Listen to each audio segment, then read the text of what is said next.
Yes, good morning, students. I hope you all are fine. Good. And please stay at your home. Now, today's topic on the online tutorial of Park Public School. Today we will discuss about graphs. Already we had done in the last previous lecture about the graphs because we have done ST graph and as well as VT graph.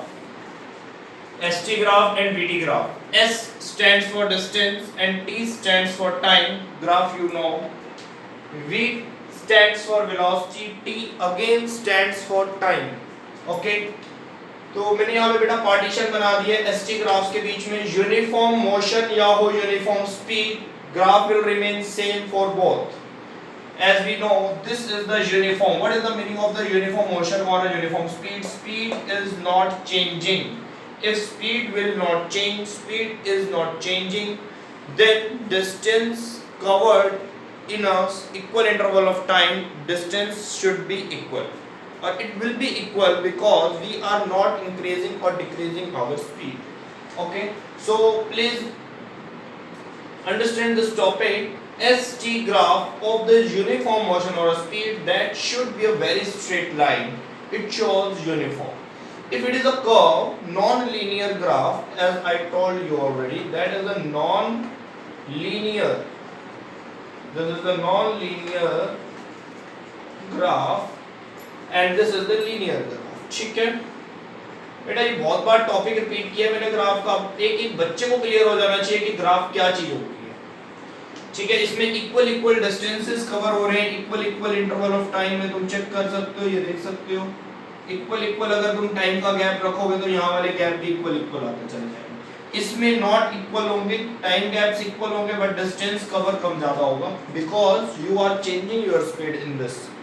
That's why it is a non uniform speed means you are changing. Okay, इसमें मैंने एक case बताया तो मैंने, वैसे वो case बहुत कम आता है, मे भी कभी आ जाता है अगर एग्जाम में, तो पता होना चाहिए. तो वो है बेटा रेस्ट का केस. अगर हमारा ऑब्जेक्ट मूव नहीं कर रहा, रेस्ट में है, तो ST ग्राफ में रेस्ट के केस को कैसे प्रूफ करोगे, कैसे ड्रॉ करोगे?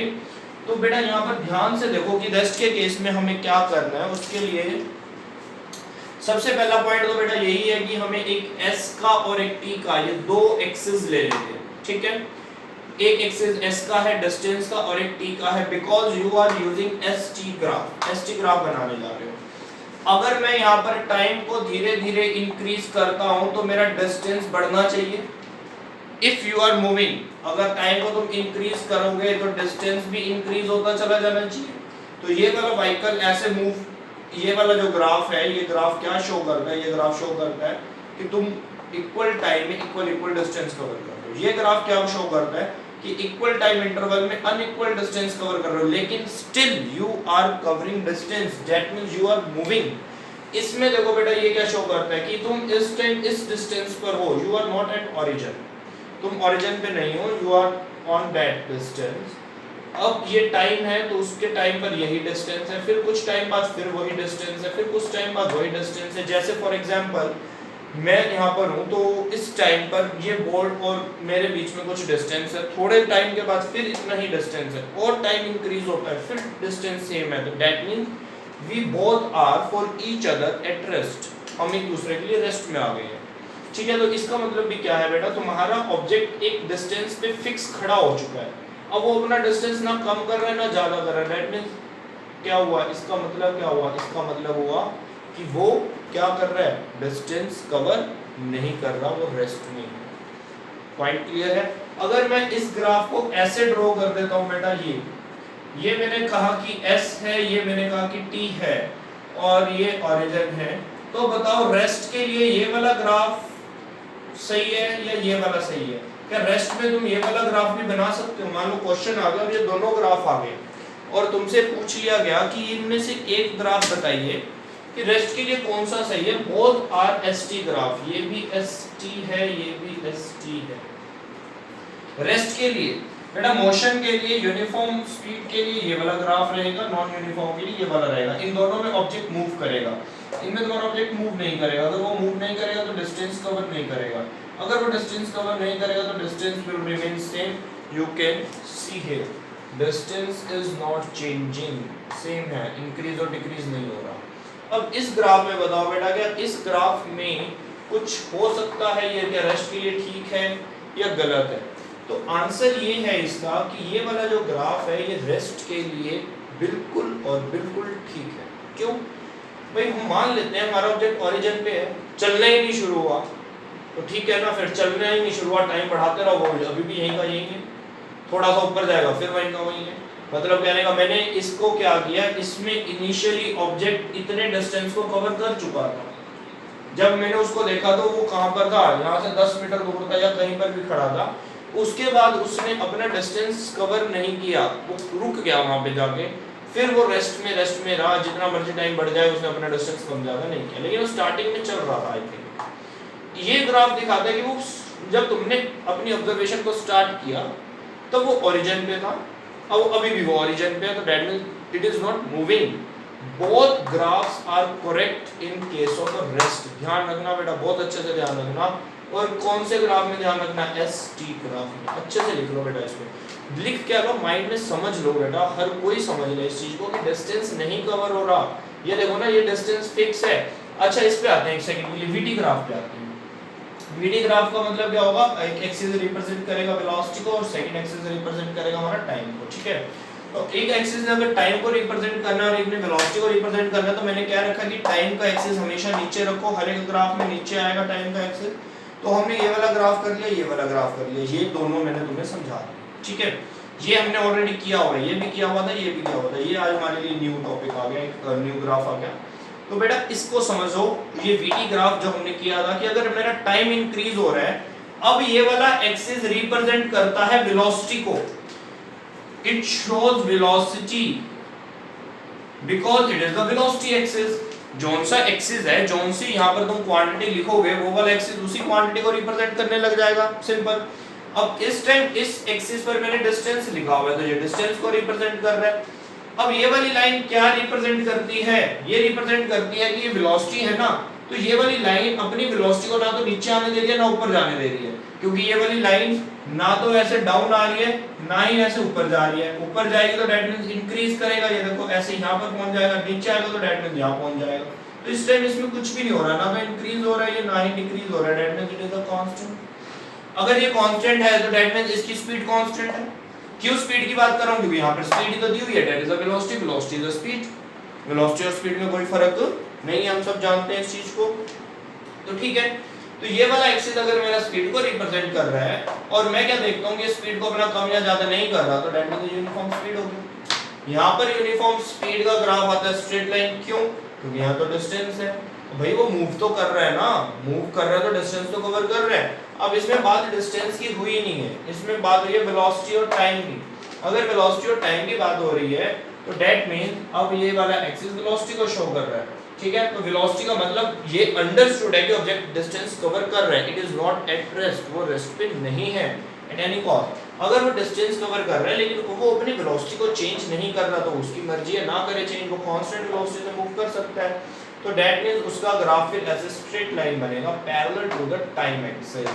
अच्छे से याद करो बेटा, जो parallel to the time axis वाला ग्राफ होता है उसके अंदर यूनिफॉर्म स्पीड रिप्रेजेंट होती है.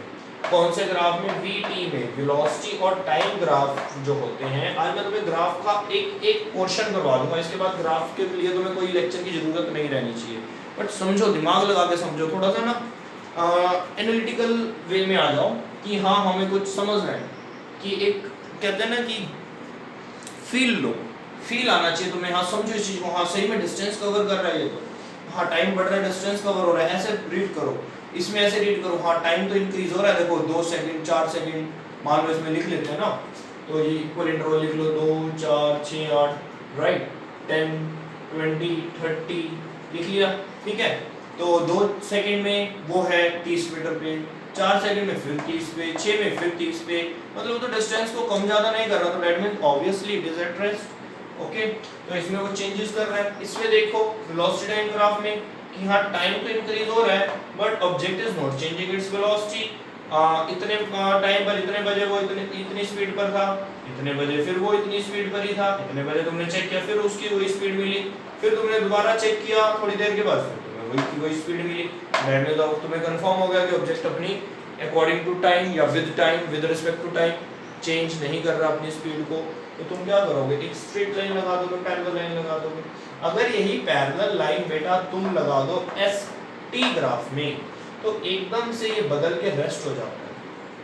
क्यों, ये अगर s लिख दूं मैं, यहाँ पे t तो सेम है, अगर मैं इसको s लिख दूं इस ग्राफ को चेक करो, यहाँ पे मैंने s लिखा, इतने बजे वो इतने मीटर पे था, इतने बजे फिर वो उतने ही मीटर पे है, इतने बजे फिर वो वहीं का वहीं है, उतने बजे फिर वो वहीं का वहीं है।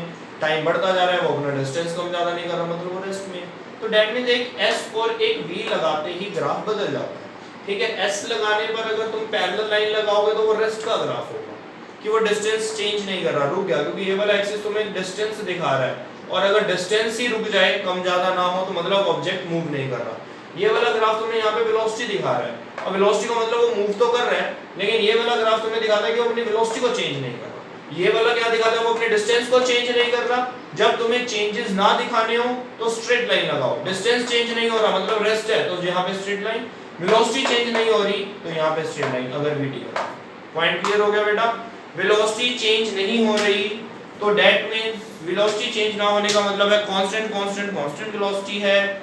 बहुत अच्छे से फिर से एक बार आने लगा ये क्वेश्चन तुम्हारे सामने, एक्सेलरेशन होगी या नहीं, आंसर होना चाहिए नहीं नहीं नहीं। क्यों, क्योंकि वेलोसिटी चेंज नहीं हो रही। एक्सेलरेशन का फॉर्मूला बार बार मैं लिखता जा रहा हूं बेटा, बार बार। तो एक्सेलरेशन का फॉर्मूला होता है a is equal to v minus u by t। What is v? v is the final velocity, u is the initial velocity। ठीक है, तो यहाँ तक तुम्हें बहुत क्लियर हो जाना चाहिए। अब मैं तुम्हें बहुत बहुत बहुत ज़्यादा यूजफुल पॉइंट बताऊंगा। ये इतना यूजफुल है कि इसके बेस तुम अब डेरिवेशंस करोगे। डेरिवेशंस क्या, बड़ी बड़ी क्लासेस में ये पॉइंट यूज होता है, तो इसे अच्छे से समझ लो बेटा, बहुत अच्छे से समझ लो एक बार। पॉइंट क्या है यहाँ पर आ गए सारे, यहाँ पर देखिए। बात मैं सिर्फ करूंगा बेटा वीटी ग्राफ के लिए, एसटी ग्राफ को भूल जाओ। ठीक है, एसटी ग्राफ में 4 ग्राफ मैंने तुम्हें समझाए हैं, ये चारों को ध्यान में रखना। और यहाँ पर अभी मैंने वीटी ग्राफ में सिर्फ तुम्हें यूनिफॉर्म ग्राफ करवाया, मतलब कर चुके हैं ये, फिर रिवाइज हो रहा है। तो वीटी ग्राफ में तुमने यूनिफॉर्म ग्राफ किया। अब यूनिफॉर्म स्पीड के लिए या सिंपल वीटी ग्राफ के लिए मैंने ये तुम्हें बता रखा है ना, ये वाली जो लाइन होती है, ये वाली जो लाइन होती है ग्राफ के, इसको क्या बोलते हैं, ये वाली जो लाइन है इसको क्या बोलते हैं, that is known as a slope. ये क्या होता है, स्लोप। ये हमने ऑलरेडी किया हुआ बेटा, दिस इज अ स्लोप। ये अगर स्लोप है, ठीक है, इसको स्लोप बोलते हैं। तो यहाँ पे मैंने एक नोट करके इंपॉर्टेंट पॉइंट लिखा है, इसको तुम भी नोट ही करोगे बेटा। Please makes your notes properly in a fair notebook. बहुत सारे बच्चों के मेरे पास कमेंट्स आ रहे हैं, सॉरी मैसेजेस आ रहे हैं, सर ये नोट्स क्या फेयर नोटबुक में बनाने, नहीं रफ में बना लीजिए, फेंक देना होगा। ये कोई क्वेश्चन होता है करने का कि फेयर में बनाने हैं क्या किस में बनाने हैं? बेटा भाई फेयर में ही बनेंगे, इतनी मेहनत हो रही है, इतना सब कुछ हो रहा है, तो क्या इस मेहनत को तुम दोबारा करोगे? सोच कर देखना अपने आप से, कितना इलॉजिकल क्वेश्चन करते हो तुम कि सर कितने मैसेजेस आ गए बच्चों के, सर नोट्स फेयर नोटबुक में बनाने हैं। पता नहीं बेटा किस पे बनाने हैं, अब तुम सोच लो। मेरे अकॉर्डिंग तो फेयर पे बनने चाहिए। ठीक है, चलो बाय द वे जिसने अभी तक भी फेयर नोटबुक में नहीं बनाए नोट्स, वो फेयर नोटबुक में कन्वर्ट कर ले, उनको बना ले, क्योंकि अभी ज़्यादा हमारा वर्क नहीं हुआ, अभी तो कम लेक्चर्स लगे हैं, तो अब धीरे धीरे बढ़ते चले जाएंगे, इसलिए बी सीरियस। ठीक है, इसमें देखो तो मैं बेटा डरने की भी बात नहीं है। डरने की इन द सेंस हम सोच रहे हैं कि कोविड-19 चल रहा है तो बहुत हमारा लॉस हो रहा है। अरे कहाँ लॉस हो रहा है ये बताओ। यहाँ देखो, हम मई के अंदर जो मई यूनिट टेस्ट होते हैं, अभी अप्रैल चल रहा है, इट इज अप्रैल स्टिल, तो मई में हम इस चैप्टर का टेस्ट लेते हैं, किसका, मोशन का। मई यूनिट टेस्ट में ये वाला चैप्टर आता है मोशन। ठीक है, मई के बाद हो जाती है तुम्हारी जून की हॉलीडेज, हॉलीडेज के बाद तुम जुलाई में आते हो, मतलब जुलाई तक तुम्हारा, जून तक ये मोशन ही कवर होता है बस। और इस बार मुझे लगता है कि मोशन से भी ज़्यादा कवर कर लेंगे। क्यों, घर बैठे हुए आराम से वीडियोस पे वीडियोस आ रही हैं, पढ़ते चले जाओ, काम करते चले जाओ।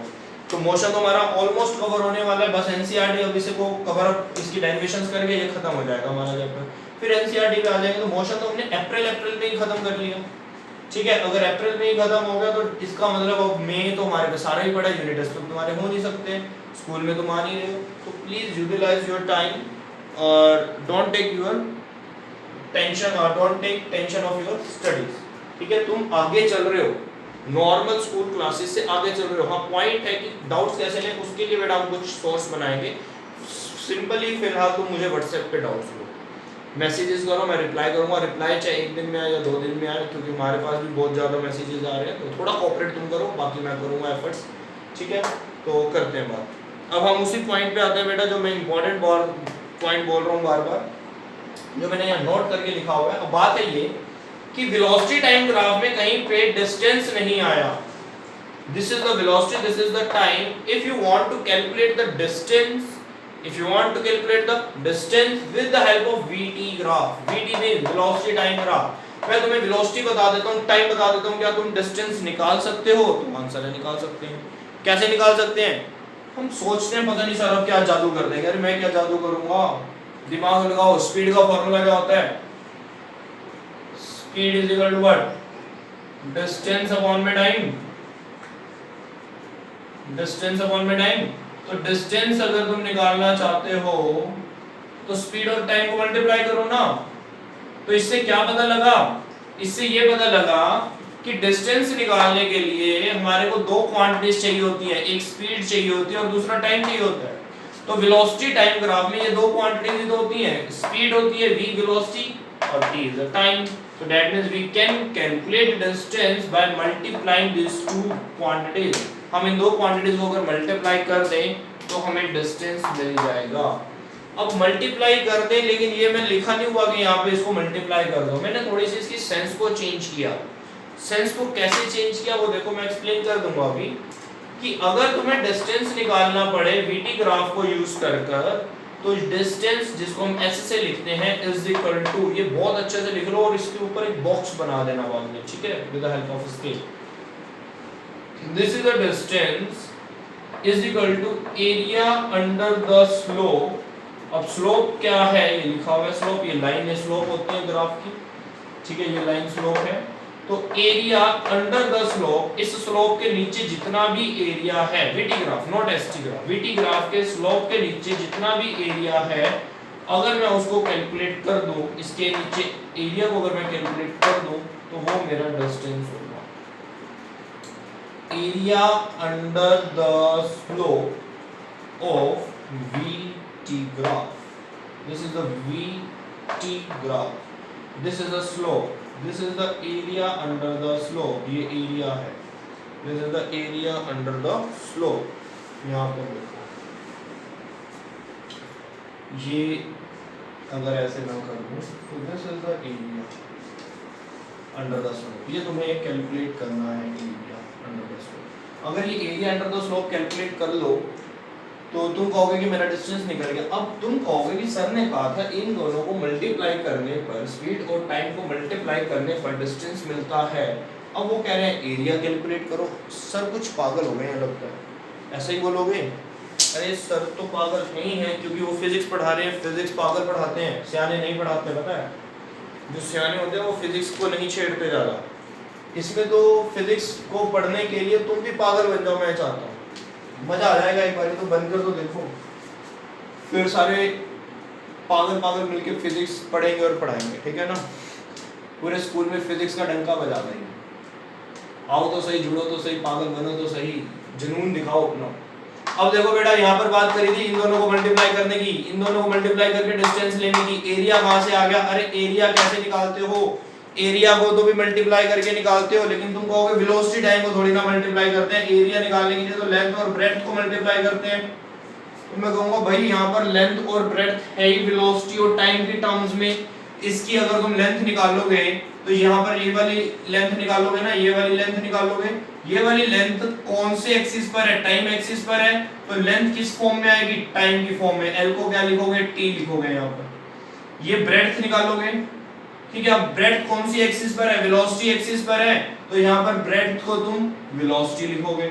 अब L और B को मल्टीप्लाई करो, मतलब तुमने V और T को मल्टीप्लाई कर दिया, हो गया V और T मल्टीप्लाई, आ गया डिस्टेंस। हो गए सर पागल? सर ने तो एरिया को मल्टीप्लाई कर दिया वेलोसिटी टाइम के साथ।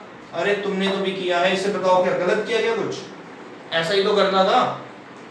कि मुझे इस रोप के नीचे नीचे का एरिया ही तो चाहिए, ये एरिया कैलकुलेट करना है तुम्हें, ठीक है। तुम लेंथ और ब्रेड्थ को मल्टीप्लाई करो, लेकिन चेक तो करो तुम्हारी लेंथ कौन से एक्सिस पर आ रही है, टाइम पे उसे t लिखोगे, तो ब्रेड्थ कौन से एक्सिस पे जा रही है v पे, तो b कौन से टर्म्स में मिलेगा, v की वेलोसिटी लिखोगे उसको, तो दोनों को जब मल्टीप्लाई करोगे तो दैट मींस तुम मल्टीप्लाई करते हो वेलोसिटी को और टाइम को, क्योंकि इन्हीं एक्सिस में तो तुम्हें क्वांटिटीज देनी है। मान लो टाइम है मेरा यहाँ पे 2 4 6 8 सेकंड टाइम मिला तुम्हें, तो यहाँ पर l हो जाएगा 8, ठीक है ना, क्योंकि l को टाइम्स की टर्म में लिखोगे और वेलोसिटी को और ब्रेड्थ को वेलोसिटी की टर्म में लिखोगे, ठीक है। हो गया vt मल्टीप्लाई हो गया, स्पीड और टाइम मल्टीप्लाई हो गया, डिस्टेंस आ गया। तो दैट मींस तुमने देखा कि तुमने vt को मल्टीप्लाई किया, लेकिन ये तो एरिया भी निकल गया इस रेक्टेंगल का, इसलिए हमने यहाँ पे लिख दिया कि अगर तुम किसी स्लॉप के नीचे का एरिया कैलकुलेट करते हो तो अपने आप ही वो डिस्टेंस मिलता है। यहाँ तक क्लियर है सबको? अच्छे से बता दो बेटा, क्लियर है?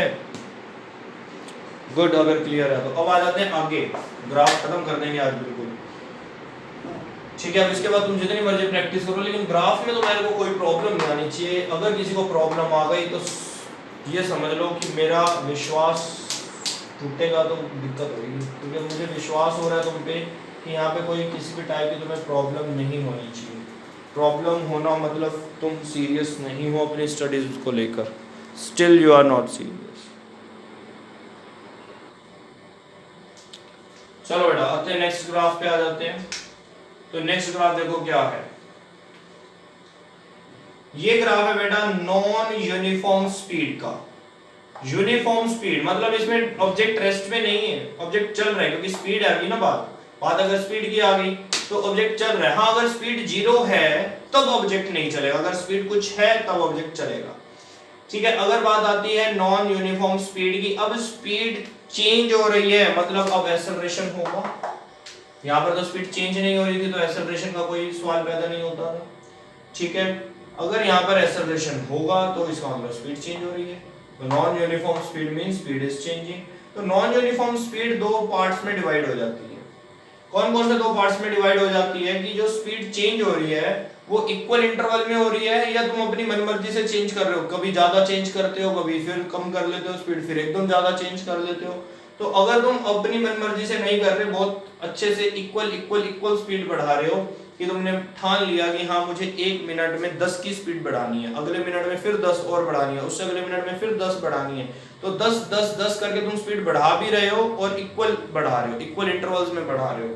तो दैट मींस तुम्हारी जो स्पीड नॉन यूनिफॉर्म तो हो गई, क्योंकि तुम बढ़ा तो रहे हो ना, चेंज तो कर रहे हो, इसलिए नॉन यूनिफॉर्म वर्ड आ गया। अगर चेंज ही नहीं कर रहे तब यूनिफॉर्म वर्ड आ गया, लेकिन इसमें तुम चेंज कर रहे हो। लेकिन चेंज कैसे कर रहे हो? बहुत इक्वल मैनर में कर रहे हो, तो उसको बोलते हैं यूनिफॉर्म एक्सेलरेशन। कि एक्सेलरेशन तो हो रहा है, स्पीड चेंज तो हो रही है, लेकिन यूनिफॉर्म हो रहा है, बहुत इक्वल स्पीड चेंज हो रही है। पॉइंट क्लियर हुआ यूनिफॉर्म एक्सेलरेशन का? तो this is called the uniform acceleration.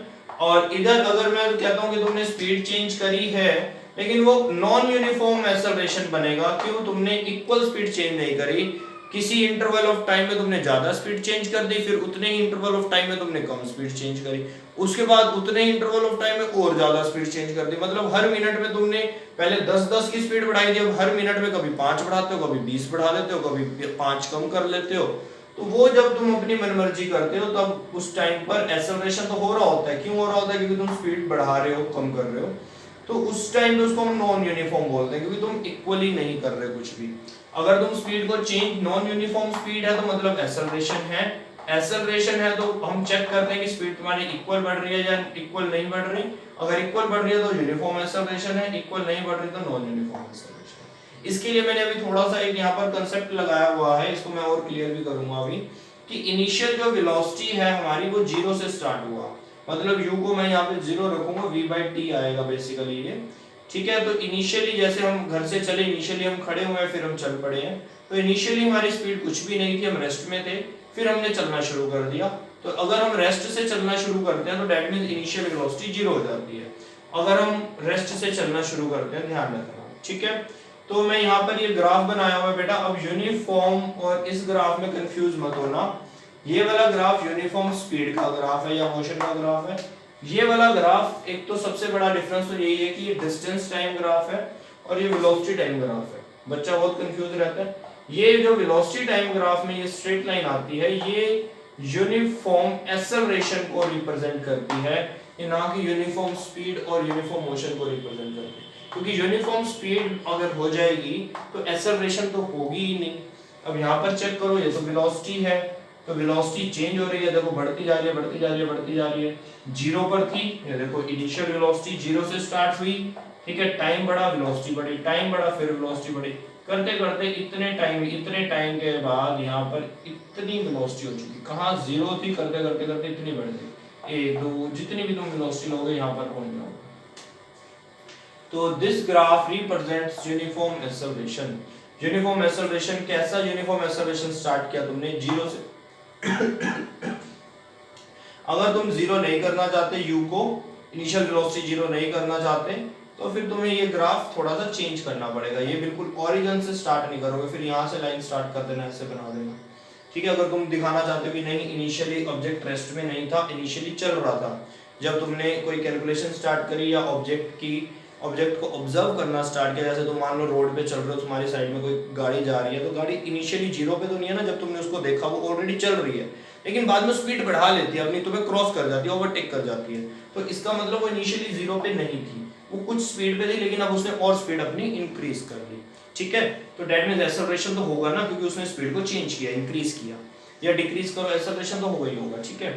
तो अब सिंपल सा पॉइंट है बेटा, तुम्हें याद है ना कि जो तुम्हारे बाइक का या एक्टिवा का जो रेस देने का जो हैंडल होता है, कार में जो पेडल होता है, उसको हम स्पीडर नहीं बोलते, उसको हम एक्सेलरेटर बोलते हैं, पता है कि जो जहां से तुम स्पीड को कम ज्यादा करते हो, कम ज्यादा वर्ड लगा रहा हूं देखो मैं, जहां से तुम स्पीड को कम ज्यादा करते हो, कांस्टेंट नहीं करते, कम ज्यादा करते हो, तो उसको एक्सेलरेटर बोलते हैं, क्योंकि वो स्पीड को कम या ज्यादा करना मींस एक्सेलरेशन करना, ठीक है। तो उसको क्या बोलते हैं, एक्सेलरेटर। तो वहां से याद रख लो बेटा कि स्पीड को कम ज्यादा करते हैं तो इसलिए एक्सेलरेशन बोलते हैं, ठीक है। तो यूनिफॉर्म एक्सेलरेशन का ये ग्राफ तुम्हें समझ आया कि इसमें तुम जो स्पीड अपनी इंक्रीज कर रहे हो वो बहुत यूनिफॉर्मली इंक्रीज कर रहे हो, इक्वल स्पीड इंक्रीज कर रहे हो, इसमें इक्वल डिस्टेंस इंक्रीज कर रहे थे ना, इसमें इक्वल स्पीड इंक्रीज कर रहे हो, सिंपल, ठीक है। अब अगर तुम इक्वल स्पीड इंक्रीज नहीं कर रहे, नॉन यूनिफॉर्म स्पीड इंक्रीज कर रहे हो, अपनी मनमर्जी कर रहे हो, तो ये वाला ग्राफ आएगा, ये बढ़ा ली, कम कर ली, फिर बढ़ा ली, फिर कम कर ली, कभी ज्यादा बढ़ा दी, कभी कैसे बढ़ा दी, तो ये नॉन यूनिफॉर्म एक्सेलरेशन का ग्राफ आएगा, ठीक है। बट ये सारे जो एक्सेलरेशन के ग्राफ आते हैं ये एसटी में नहीं आते, एक्सेलरेशन के लिए वेलोसिटी की जरूरत होती है, वीटी ग्राफ बनाने पड़ते हैं, और वेलोसिटी कांस्टेंट अगर है तुम्हारी तब भी एक्सेलरेशन नहीं होगा, क्योंकि कांस्टेंट यूनिफॉर्म स्पीड में एक्सेलरेशन नहीं होता, नॉन यूनिफॉर्म स्पीड में होता है, यूनिफॉर्म एक्सेलरेशन हो सकता है या फिर नॉन यूनिफॉर्म हो सकता है। इनिशियल वेलोसिटी मैंने दोनों में जीरो ली है, मतलब ओरिजिन से स्टार्ट किया, तो यहाँ पे चाहे इसको मेंशन कर लो पॉइंट को, ओरिजिन, ठीक है। अब पॉइंट आता है कि मैंने यहाँ पर ये ग्राफ बनाया कि अगर तुम्हें रेस्ट को दिखाना पड़े लेकिन वीटी में दिखाना पड़े तो क्या करोगे, अपने ग्राफ को खाली छोड़ दोगे। देखो बेटा यहाँ पर भी मैंने एक ग्राफ बनाया था, एसटी में खाली छोड़ दिया था ग्राफ, कोई लाइन नहीं लगाई थी।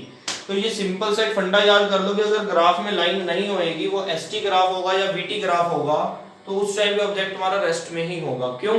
अगर वो डिस्टेंस कवर नहीं कर रहा तो इसका मतलब वो चल भी नहीं रहा, वेलोसिटी भी नहीं है, डिस्टेंस उसका ओरिजिन पे जीरो है, ठीक है, वो डिस्टेंस कवर ही नहीं कर रहा, तो इट इज एट रेस्ट। अब वो यहाँ पर वेलोसिटी कवर ही नहीं कर रहा, दिखाई नहीं रहा वेलोसिटी, वो ओरिजिन पे है, मान लो उसकी वेलोसिटी है जीरो, तो दैट मींस वो चल ही नहीं रहा, रेस्ट में है।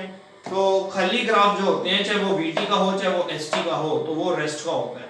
लेकिन एसटी के ग्राफ में ध्यान रखना, एसटी ग्राफ में दो रेस्ट के ग्राफ आ जाते हैं, एक पैरेलल लाइन भी आ सकती है, ठीक है बेटा। ये तुम्हारा ग्राफ से रिलेटेड चैप्टर था। हाँ, ये वाला पॉइंट्स बेटा अपने माइंड में ऐसे पेस्ट कर लो जैसे फेविकोल का जोड़ होता है, ये कि डिस्टेंस निकालना मतलब इस स्लोप के नीचे का, या जो भी वीटी ग्राफ का स्लोप होगा उस, जैसे ये भी वीटी ग्राफ है क्योंकि वी और टी ग्राफ है, इस स्लोप के नीचे का अगर ये ट्रायंगल बना दूं मैं, ये सारा एरिया कैलकुलेट कर लूं, तो दैट मींस तुम्हें क्या मिल जाएगा, डिस्टेंस मिल जाएगा, सिंपल, वेरी सिंपल, ठीक है।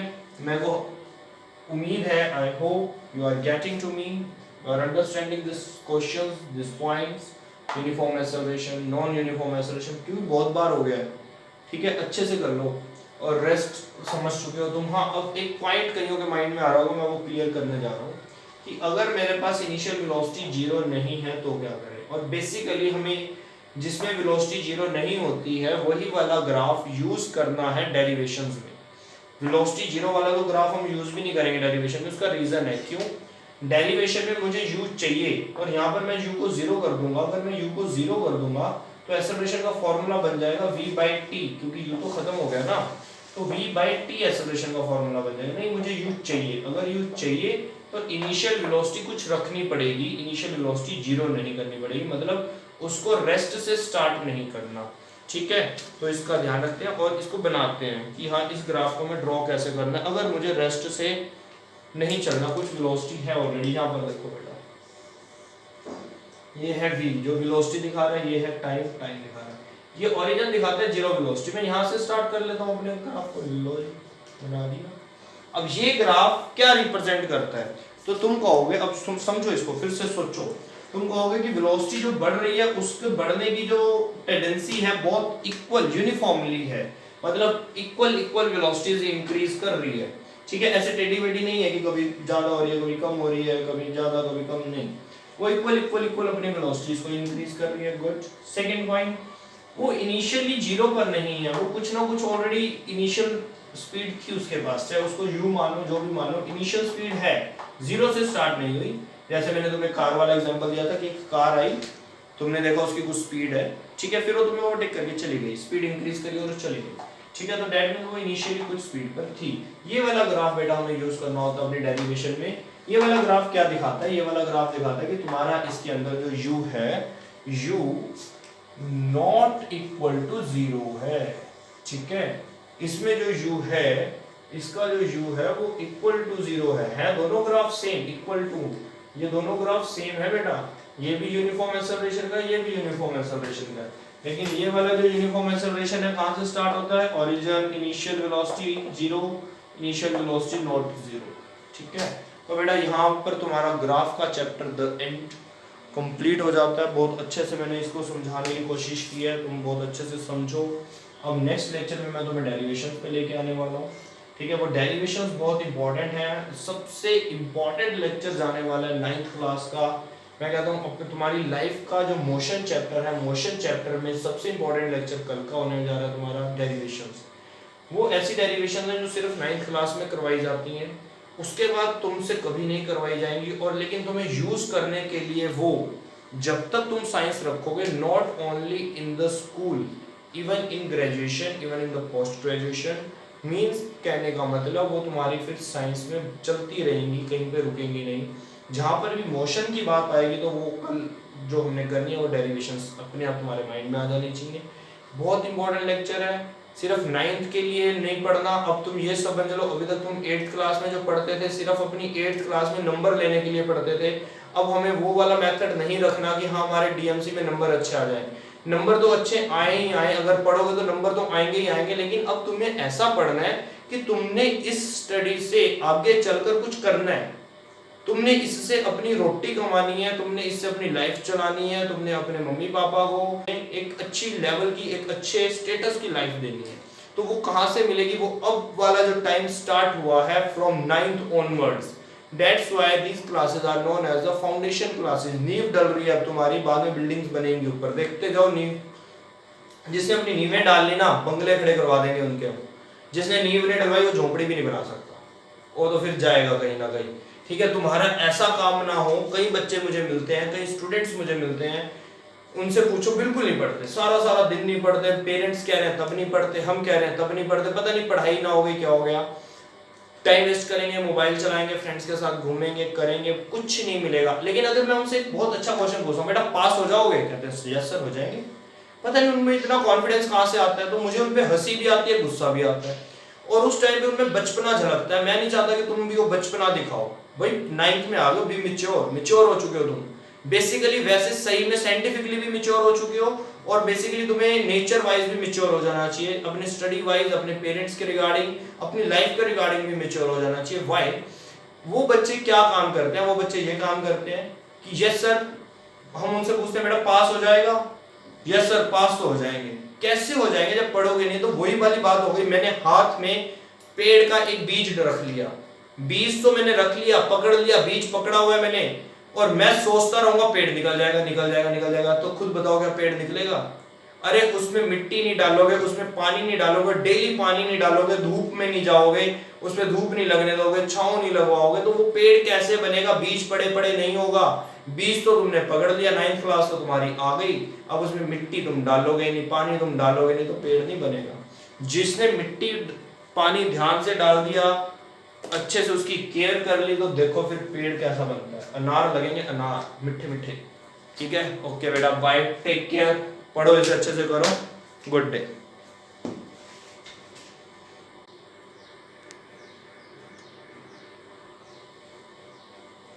ये बेटा थोड़ा सा कैमरा सही सेट करना भूल गया था मैं, सॉरी। तो ये वाला ग्राफ उसमें आ नहीं रहा था, देख लो बेटा, इसमें u नॉट इक्वल टू 0 लिखा हुआ है मैंने, ये जो u था वो 0 नहीं था, कुछ स्टार्ट हो रहा था यहाँ से, इसमें 0 था। दोनों ग्राफ नॉन यूनिफॉर्म एक्सेलरेशन के हैं, क्योंकि लाइन स्ट्रेट है दोनों की, ठीक है, ऐसे जिगजैग नहीं है। तो बस इसमें इनिशियल वेलोसिटी इक्वल टू 0 नहीं है, कुछ वेलोसिटी है। ये वाला ग्राफ बेटा हमें यूज भी करना है अपनी डेरिवेशन में, ठीक है, ये देख लेना बेटा। Thank you, beta, once again. Have a great day ahead.